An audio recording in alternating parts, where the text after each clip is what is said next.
So I suppose for me, there'd always been a doing for a long, long time. Yeah. And it was subtle, whether it was relaxation or meditation or hypnotherapy. Mm, But there was a doing for my behavior to subtly come across a certain way: attractive, confident, hmm secure. And they grew up over time, became more healthy. So I wanted to come across as secure rather than attractive and domineering in some way. So it really did grow up in a good way, but it was still a subtle mask.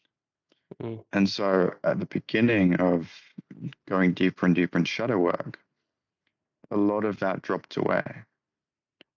And it was really beautiful because I got to see more of myself and I started accepting more of myself and appreciating more of myself. yeah. But also it opened up some of the shyness and insecurity that was almost hidden under the mask. The mask had been there to support. Mm, And there was this version of myself that was a little bit more tempered and found social interactions a little bit harder again mm, for a bit of time. mm. It hadn't been a reality for a long time, but suddenly it became like, oh, I feel kind of Yeah. nervous and anxious here. Because you didn't have the mask? Because I didn't have a mask. I dropped all the stuff away. Yeah. It was like, what's left? It's like, oh, wow, there is some real nervousness. Yeah. And then being in a relationship with that and healing that has been a real journey because I mean, in some ways it's still going on, but the moments where that really heals, there's something that's so powerful that seems to arise. Like the Mm, confidence in air quotations for security that arises when that becomes healed yeah. seems really, what you would say anti-fragile, Mm, right? mm. It becomes so robust where it just does not, there's really not a placement of any of my self-esteem outside of me, right? Right. Or any of my security outside of me. There's a real inherent value and security within me. Mm, And what I found is when that emerges, the focus socially becomes much more on others. It's much more like I, I really feel a desire to make them feel good in this social interaction. mm, But not for me, not so I come across a certain way, because that had been how it had been for a long time, hmm but simply because now I feel just really good organically. hmm Social interactions become something more about them mm. and how can I almost serve in some ways, but also be in relationship and do it in a really, really nice way. But I'm curious what your experience was like as well. Yeah. Well, just before we get into that, and I'd like to hear more about what you mentioned. What was it like when you dropped the mask and suddenly all this extra vulnerability and insecurity that was already there really came up? Like, how did you deal with that? Yeah. How did you confront it? What was your reaction to it? Yeah. So for the mask to drop down, there had to be a real strong love for myself and appreciation of myself. And actually appreciation for me as I was at that time, Hmm which was at times vulnerable and at Yeah. times shaky socially, like underneath it. Yeah. At times not coming across as real confident or secure or anything like this. hmm And actually appreciating and loving even that, which was tough, because it doesn't fit into what I wanted to view myself as. hmm But it did start getting to a more core version of who I was that definitely felt more real and definitely felt much more exciting to be around. It was like, oh wow, there's something here that's real. It's not just a mask used to fit in that I know is going to work, that I know is going to mm come across well, that I know is going to be appreciated. mm So getting in relationship with that realness was really beautiful, but then extremely challenging because suddenly there was a wave of new emotions because now I'm exposing the realness Mm. every time I go out in some ways. Yeah. Now, in a nuanced way, this isn't just absolute authenticity where you say everything that comes to your mind, Mm. but in a much more subtle way. There was a real exposing up. I was just showing up fully in my energy, in the realness that was there. And there were moments where I'm like, wow, I'm really anxious Yeah. or really nervous in this situation. And yet that part that helped the realness come through was like supportive during those moments as well, Mm. And it was like, cool, great. Well, now we're at the precipice. Now we're where we need to be. Because if we're just making the mask better, it doesn't really do anything. Mhm. But now we're supporting this part and getting it comfortable. Maybe sometimes we're anxious. Maybe we're nervous. Maybe, you know, I wouldn't frame it this way, but there was like, maybe I'm an anxious person. Mm. And it was kind of an okay with me. If that's the reality of it is, okay. Yeah. And there was a real acceptance with that, which Yeah. meant that I didn't have that experience that I'm sure we've all had, Mm. where you get anxious and nervous, then you judge yourself for being anxious and nervous, which makes you more Yeah. anxious and Just nervous. makes you downward spiral even more. Yeah. Yeah. Exactly. And then I started valuing different traits. I started valuing genuinity, right? Being open with people and just Mm. showing up as best I could. And slowly that started to lead to a more and more secure version that felt stronger in that, but still kept a lot of the rawness Yeah. and still kept a lot of the realness that was kind of a gift that came through, Mm. but it was able to land a little bit more. And it was able to almost start becoming, like we spoke, an anti-fragile in social situations where not only am I going to reclaim a realness, but right now maybe I'm projecting value outside of Yeah. me. I'm projecting something else outside of me. I can re-own that as well. Yeah. So I can feel really inherently valuable, inherently secure with that realness, with that genuinity. Mm. And that seemed to lead to moments where I felt really just strong in me and really where I felt captivated by myself and excited by what I might say. Yeah. And then there are moments where the mind comes in or a part comes in. It's like, great, let's do that charisma thing. That was really charismatic the way we said that. Mm. And I'm like, no, no, no, that's okay. Yeah. I'm liking the way I'm showing up, but the way I'm showing up is because we're dropping away the validation as much. We're re-owning that, the value, the security, Mhm. and the realness. I guess the lie of self-esteem, from how you're putting Mm. it here, I guess the lie of self-esteem is that it's a feeling. Because I'm Yeah, sure you didn't feel like you had like crazy high self-esteem, but I would argue that it takes someone who's really confident in themselves to actually say, maybe I am an anxious person. And yeah. then the thing that's implied with that is, and that's okay. Like, what can be more confident than that? So me and Cameron are somewhat casual MMA fans, right? Mm. And if you guys don't know, there was a champion called GSP, George St. Pierre, George Rush St. Pierre.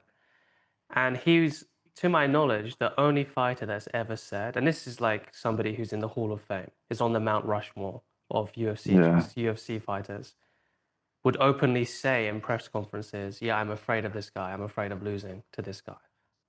Now, on one level, when I heard that when I was in my jiu-jitsu days, I respected it, but I was like, oh, I could never say that because that's weak. But it's only after going through this whole cycle, and I'm sure you would agree, Cameron, because your story Mm. actually made me think of this. Was I able to be like, no, that's actually true strength in front of the cameras, in front of how many thousands of people live? how many thousands of people on network TV. And in front of his opponent, who's probably going to get a mental edge in some way, shape, or form by him saying that, he was like, "No, I am afraid of this person." And to give Yeah. you guys some context, he's only lost to one person, and then he beat that person in the rematch. And in Yeah. this and in this press conference, the person he said it to, he completely dominated, right? So the lie of self-esteem is that it's a feeling. The secondary lie, in my opinion, of self-esteem is that it's something that we have to do in order to have. We have to do X in order to receive this. We have to say the charismatic thing in order to be worthy of feeling good about ourselves. There is no requirement of self-esteem Yeah. at all. Absolutely. There is no requirement. Does that mean that we become megalomaniacs and we lose touch with reality? And you'll see me and Cameron, homeless and somehow saying that we're the best people, that we're like the most successful people in the world, right? There's still you still have to include reality, right? But there's no requirement for it. There's no reason why somebody who has maybe failed at everything in his life shouldn't hold himself in a very high self-esteem for no reason other than it's just more functional.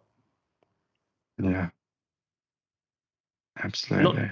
to the point that we're saying no, or those failures didn't happen. We're not becoming disassociative.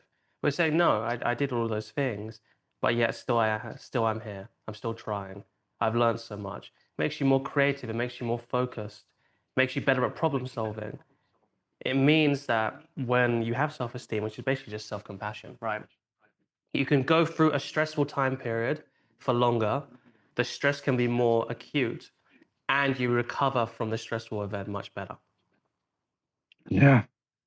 And there is nothing that you have to do in order to get that. Um, but to come back to you, when you finally broke through that kind of tough period where you're like, oh, maybe I am just an anxious person or I'm vulnerable, something like that, how did that experience integrate for you and change you actually moving forward? Hmm. What makes me view the thing that self-esteem is pointing to as much more as something we're broken down into rather than holding even. Mm, Like I've been times in my life where I've held confidence and security and a bit of swagger mm, and relaxation. I felt really good. But there was a real subtle condition. yeah. There would be conditions in my life that would make that possible. And when those conditions weren't there, that all melted away. And what was left was an anxiousness and a nervousness that I was ashamed of, Mm, embarrassed about. yeah. And so breaking that down really started, the first thing that comes through is actual compassion, like you said, self-compassion, Mm, where it's like, well, maybe it is just that. Maybe I'm just nervous or shaky or anxious or whatever. mhm, Maybe almost like really getting comfortable with maybe I'm not this great human that might want to aspire to be. yeah. Maybe I'm just not even ordinary. Maybe I'm in societal context below ordinary. Maybe I, for whatever Maybe. reason, maybe. And actually getting really loving and compassionate towards that and actually dropping away any of the below and above, seeing a lot of that drop away Mhm, was like, okay, wow, now I can feel really genuine and real in myself. And now the type of confidence that seems to rise seems to be more centered around feeling really aligned mm, and feeling appreciative of myself and others. It seems like really seeing them yeah. and wanting to connect with them, or just wanting to be around them and not putting them above or below me. Whereas before that was a constant thing. It was a constant subtle, am I above them? Am I below them? How do I navigate this? Hmm. And instead, it's made human interaction much more exciting and dynamic and fun because Mm. I don't know what's going to happen next. Yeah. And I don't know what I'm going to respond and how they're going to respond. And there's a little bit dropping away of the assumption that I can control it or know what's happening next. Yeah. Yeah. But a lot of that seemed to happen first by just being really compassionate with what was arising, Mm. whether it was anxiety or nervousness, or sometimes I would get physical shakes, both genetically, but then it would become a symptom physically Really. because of the mental loop of like, oh no, the physical thing is coming, but oh, is this going to be construed as bad? Am I going to be embarrassed? Whatever it is, Hmm. and just being really okay with pretty much all of that, and it almost just allowed it all to relax and allowed something deeper to come through. Mm. Yeah. It reminds me of when, if we were to speak about my kind of relation to this, it was, I just went from a paradigm of really learning about like behaviors and how to appear confident, how to appear strong, language techniques, everything under the sun, which was like objective and measurable. And it kind of worked, like socializing. But whilst I didn't identify it like a mask, what it was is it was masking me. I didn't use the word mask like you did, but it was masking me. And when I stumbled upon our big mentor, Pierre de Souza, his whole method was leading polarity first, is what you could say. Really, how we can supplement that is actually leading yourself first. So if we have a polarity in this context, it was masculine and feminine polarity. But it wasn't like this is what masculine polarity looks like and then go out and be that. It was, oh no, you need to find it because you're more masculine than you are feminine. You need to find out what that is and then you lead with that.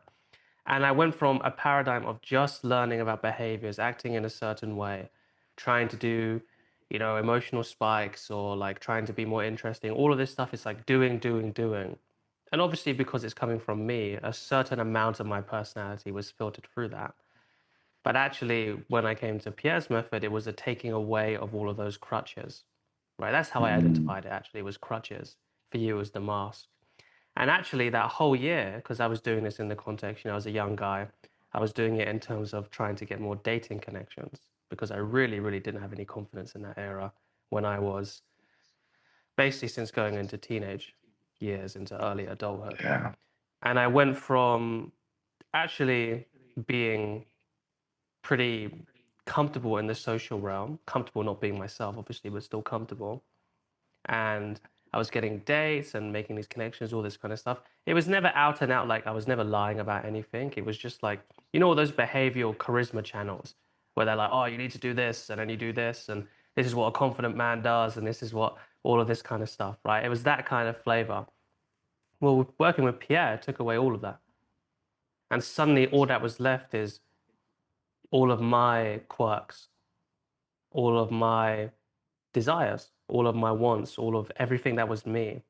And that was a year-long humbling process because I went from, like I said, fairly decent social competency to having no social competency because it's also because of how I was learning it, but learning those behaviors from the outside in, from the top down, I never actually changed as a person, right? Like none of that stuff was me. It was like vehicles to help. It's like when you take off the training wheels, but you haven't done the training. Suddenly you're just falling Mm. over. So that was a year-long process. But then after that year-long process, it culminated when I had my first girlfriend, right? Which was a really good Yeah. relationship at the time for me. So whether it's a crutch or a mask, if you're not actually addressing your self-esteem, like, oh, like, how is it that I actually feel? Like, what are my underlying assumptions here? What is something that I actually want? How am I actually moving through the world? How do I want to move through the world? Then, yes, you can get, like Cameron said, I mean, I was around when Cameron was doing the mask thing, right? He was getting great results in whatever social adventure he wanted to go on to. But as soon as that dropped, actually the Cameron that came out was much more real, and it was naturally much more polarizing without Cameron really being what you would traditionally call like a polarizing figure, you know, like very nice, very warm. Everyone wants to be around him. Everyone wants to be his friend. But naturally, it was like a polarizing thing, right? Exactly. And then what happens? You meet your girlfriend in this time, who after what, Yeah. how many years you're still together? I 3 would years now. argue that if you were still using the super mask thing and you were doing that Damien thing with your eyes, if you remember that, Oh it yeah. might it Yeah. might have not gone so well, right? Um, Yeah. because if you think about it, it's funny. I mean, we don't have to talk about it if you don't want to, but Cameron really liked this character in Vampire Diaries, Loved it. We right? love Vampire Diaries, me and Yeah, you. we did. I was Secret more of a pleasure of I ours. was more of a Stefan guy, and Yeah. Cameron was more of I a love Damien guy. Damon. Yeah. But whilst there are some similarities in personality between Damon and Cameron, although Cameron's not killing anyone's brother, right? So, so let's Hopefully not. yeah, hopefully not, right? Um, it's like it was almost like looking back at it, like there was you, and then what you wanted to do, and then it would be like the filter of like this influence of Damon, and then you would go and do the Yeah. thing. Does that sound fair, or am I explaining it unfairly? Absolutely. Absolutely. It was someone that I thought there was enough similarities in how I would want to be. And then it was like, all right, there's enough similarities there that let's use this as an archetype, as a way of being and As a a training model wheel. for how to do it. Yeah, exactly. And then that just became how I would show up. Mm, And it would lead to a lot of fun experiences, but certainly a lot less depth and mm, not really self-esteem for Cameron. yeah. You know, I wonder if it was the same for you when you have the training wheels, you have what to say, what to do, what it does to Aaron, who then breaks that down and goes on that year journey to something much deeper. Actually, what it does, and I'd be interested to hear what you say, is it actually takes away from the self-esteem that you have. Mm, Because in some way, it's not just the assumption that you have to pay attention to, guys. Also, this is quite advanced, just as like a disclaimer. So if it doesn't come straight away, it's all good. It's not just looking at your beliefs and what is there, like the words that are said, like I believe this. It's also looking at the unsaid assumption. And what the unsaid assumption was for me was, oh, I'm doing X thing. That's not natural to me, really, right? That I had to like really train and I'm really thinking about right now. So an example would be say more statements rather than questions. Super basic, right? Because it's more polarizing, it's more engaging in a sense, right? It gives the illusion that you don't actually need the other person to validate, do you? When you're actually doing it for the other person's validation. But that's a whole other topic, right?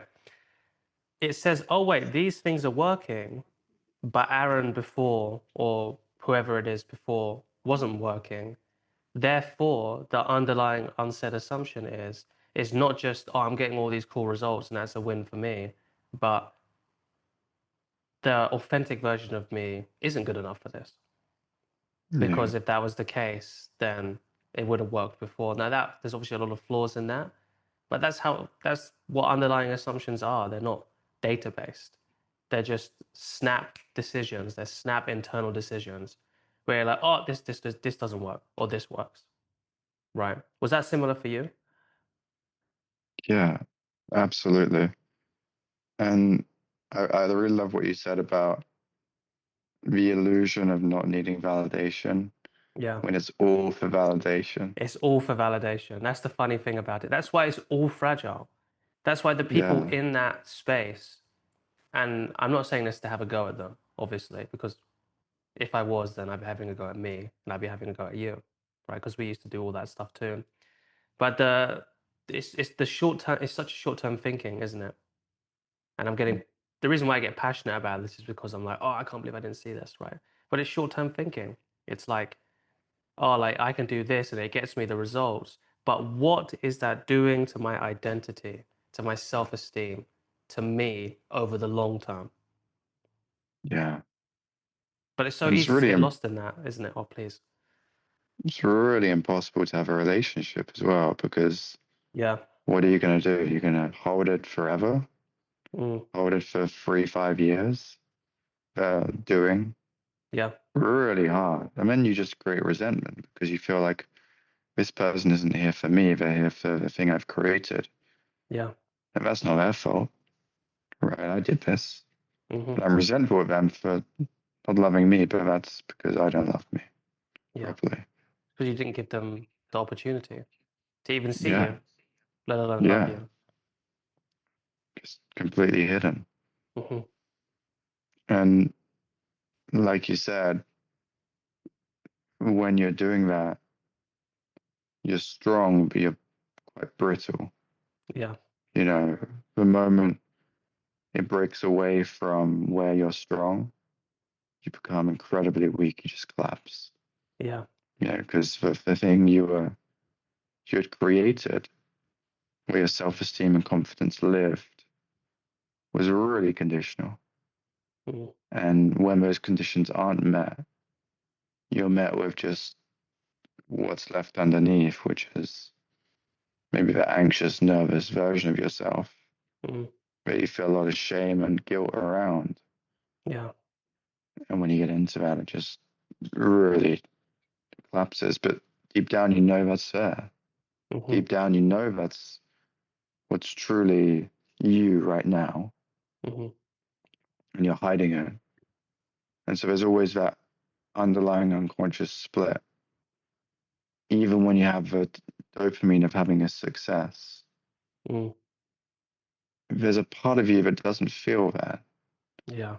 And I think it grows and grows and grows and grows. And when the dopamine, it gets a bit more normal. It's almost like they seem to balance out. And you start, instead of being met with, I'm doing really well, I'm having the results that I want, you're just increasingly more and more aware of how fake it is for you Mm. and how much the real you isn't being seen or met or Yeah. even heard. Yeah. Yeah. I remember I read this from a post from one of our mentors when he was going through this switch in and of himself like years ago. And he like wrote out a list of things that he was fine with, almost similar with your anxious stuff, right? Like maybe I am just an anxious person. He was like, and one of them, it really always stuck out to me was if it means that I'm an incel for the rest of my life by me being myself, then that's totally fine, Yeah, right? It's almost like that level of because and here's the thing, it sounds like maybe it doesn't sound super dramatic. If it doesn't, then congratulations. But to me, at the time, that sounded dramatic because I was still going through all those changes as well. But now it just makes sense. Like it's not a big thing to say that. Like I would be yeah, totally okay with that. yeah. Like Just totally become a okay with that. monk. Yeah, exactly. Just become a monk. I'll see you later. I'll be in the Himalayas and I'll check back Yeah, in just before I die. But other than that, peace out. You know. But even if in the world, like if that was the cost of me truly being myself, of truly having full self-esteem, of being self-validated, or being anti-fragile, then yeah, it's a small price to pay. But it's almost yeah, until you get to that level, it's so hard to get your hand out of the cookie jar, isn't it? you know? And also, when you haven't had any cookies in your entire life, it's like, Yeah, it's tough to, I'm going to do whatever I can to get the cookies, whatever it is. So it makes sense. It's kind of yeah, maybe some people, including ourselves, needed to build the mask to get the cookies and then realize, okay, maybe I don't want to have cookies this way, yeah, you know, if yeah. I have to fake it to do it. Yeah, I mean, speaking to your point, like there's no use to feel shame around Absolutely not. if you've done something questionable, which is why on this podcast we're revealing that Cameron did in fact kill someone's brother, just like Damon. It's a joke, by the way, just so everyone Yeah, knows. that's right. Well, Stefan was way worse, you Oh, know. yeah, the proper ripper. Oh yeah, he was the This Ripper. just becomes a Vampire Diaries podcast. That'd be funny. Yeah, that's our new pivot. But is there anything else coming up for you on this? Because actually, what I will say is I have a client who came from a bit from that world that we came from, whereas like learning certain behaviors in order to appear a certain way, confident, attractive, magnetic, whatever you want to call Mhm. it. And he's in a relationship now, great relationship. And a big part of our work together was actually like he would still kind of ask me like behavior questions because he knew the journey that I went on and the people that I was mentored by. Um, and he'd be like, "Oh, what do I do here?" And the job is always to take a step back and look at the principle at what he was asking me. Yeah, Like if it's like a conflict, or if it's like a, oh, what should I say this? And it always came from the same thing, which is like, how do I retain my power here, basically. yeah, Although it yeah, wasn't like on the surface, you wouldn't think it was about power dynamics. And in a sense, it wasn't. It was always about how do I retain my empowerment? Like, how do I yeah, still appear strong or competent or attractive and all that kind of stuff? And a big part of the work together was just retaining that trust that you are all of those things anyway. And mm, there's nothing you have to do to demonstrate that.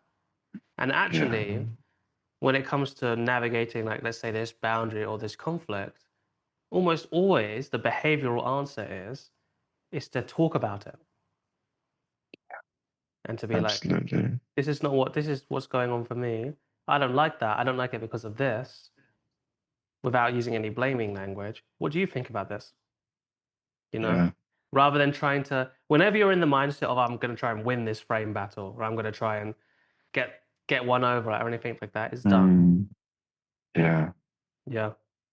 You know what arises for me is it feels like, and this has been a subtler and subtler change and battle at times for me personally, but for many clients, of whether 1.5 tries to control the 2.0, right? In the stages model, 1.5 being a real Mm, active part that's going to do, and then the 2.0 being reciprocity, where we mm, first discovered friendship.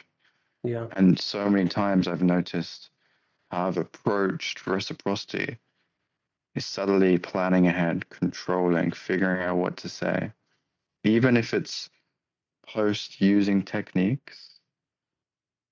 There was still a subtle future orientation, which is in part ways fine, but part of the beauty of real pure 2.0 is that it's a bit of chaos. Yeah. You don't know what's going to happen. And that's why Yeah. we love it. Like when we think of what a 2.0 event, it's like a party. And what's a great Oh, party where it's a little bit yeah. of chaos You and you don't don't know know what's what's gonna going to happen. It's going to happen. be a surprise. Otherwise, if it wasn't Yeah. a surprise, what's the point? Yeah. That's why friends are interesting. Yeah. That's why when you move from 1.5 to 2.0, you're like, I'm gonna willing to share my toy because friend is so much more fun and Yeah. dynamic. And the There's toy. much more interesting there than the toy, which is static. Mm, And yet sometimes it kind of feeds in, and the 1.5 feels either it's going to lose its autonomy, or maybe if it's had something happen in the 2.0 phase, it's like I might lose the reciprocity, so I need to control the reciprocity somehow, right? Whether it's people fearing abandonment or fearing that they're going to be taken advantage of in some way. But when that's really cleaned up, the reciprocity just becomes like this really present, Mm. open, fun, exciting experience. And I always envied that in people. I would be both in awe of them and then slightly angry at them. Be like, how are they doing that? What are they doing? What are That's they such a figuring funny out? Yeah, dichotomy because that's in all triggers, isn't it? More or less. Like you're kind absolutely. of really like, wow, that's really cool, and then like getting pissed off at it at the same time. Yeah, absolutely. I was like, they're amazing. What are they doing? Like my 1.5 parts of me that were trying to control it are like, how do I do that? What's Mm. the technique? What are they actually doing How do underneath I to break get that that down? result? Yeah, Yeah, how to break that down? How to make that yeah. happen? Right? Really rigid. Yet often a lot of those people, not always, they're just really in that 2.0 reciprocity in a really healthy way where they feel secure in themselves and they're able to engage in that play and that fun and the openness without actually having to control it and being okay if it doesn't work out. Mm. If this person doesn't want to hang out more or want to be in relationship with you and just letting the roller coaster of reciprocity just play out however it wants. Mm. I think a lot of it, if we come back to the idea of self-esteem, like if your self-esteem is dependent on this chaos, like you just beautifully described, then of course it's going to be up and down.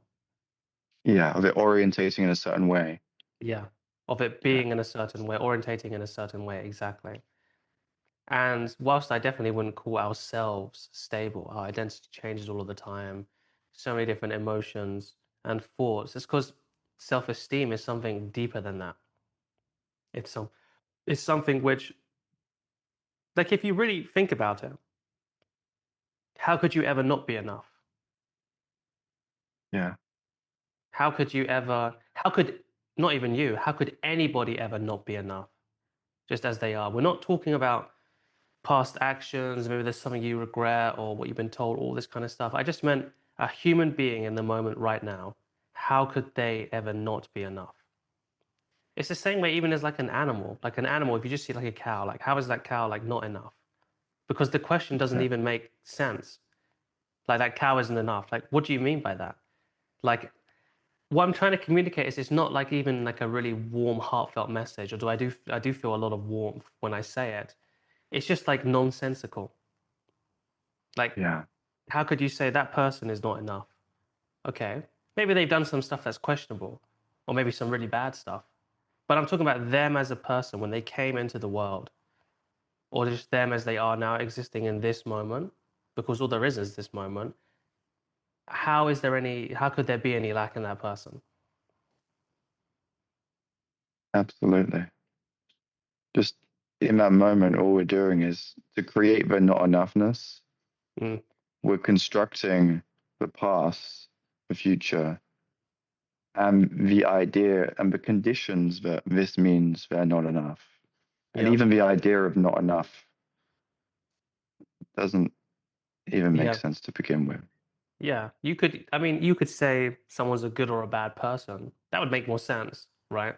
But Yeah, just intrinsically not enough as a like not like no self-esteem or that they shouldn't have this whatever doesn't make any sense. And like a lot of our things that you're learning from this, insecurities don't make sense, right? no, And it's about, absolutely not.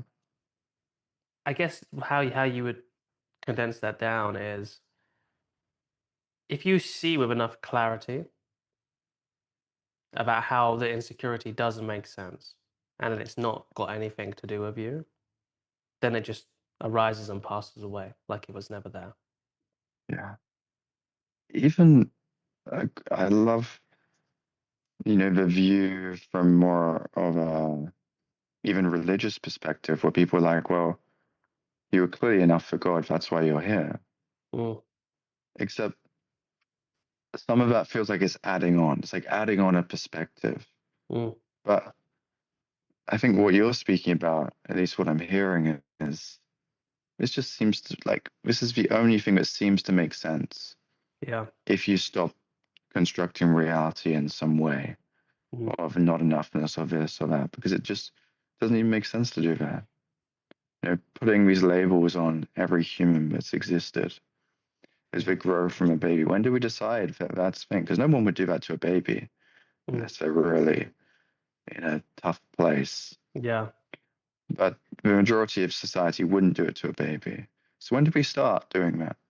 Mm, When's the thing? When's the exact trigger where we start going, okay, now they're not enough for enough? Where we start being judged and rated and we take on those constructs. yeah. When do we add that? And what if we just never added it? Yeah. Exactly. Hmm. The ultimate lie of self-esteem is that there's even a question about it. Yeah, absolutely. It's just there. Yeah. Even the idea of self-esteem is kind of unnecessary. Yeah. It's It's like inherently flimsy, self-esteem isn't it? for what? Yeah. It's like what does self-esteem mean? I can't Uh, even. Do you even remember the last time you thought about it? no, it seems ridiculous. It's like Yeah. for me to orient around self-esteem, I have to construct an idea that I'm being judged in some way by myself and by the world. And I have to construct an idea that there's value that's judged in this magical mind space, which isn't really real. Like where is it? I don't know. Can't Hmm. seem to actually catch it with my hand. Yeah. And so I'm constructing all of this to then put self-esteem there. But self-esteem is just built on all the previous cards. At the moment you look at them, they're not real. Yeah. So self-esteem isn't really real. Yeah. There you are, guys. You heard it here first. Yeah. Groundbreaking, or you don't even need to think about it in that way. It's just not relevant. Doesn't even make sense. Do you have anything else? No, that's all good for me. I'll just say, if you're watching on my channel, please do check out Aaron's. He's got some amazing stuff, a different flavor, I think, but extremely valuable. And yeah, I look forward to seeing you guys in the next one. Yeah. Cheers. I got all Cameron's links in the comment below, in the pinned comment below, in the description. Go and check his stuff out. I can't recommend him enough. And we will see you on the next one. Take care.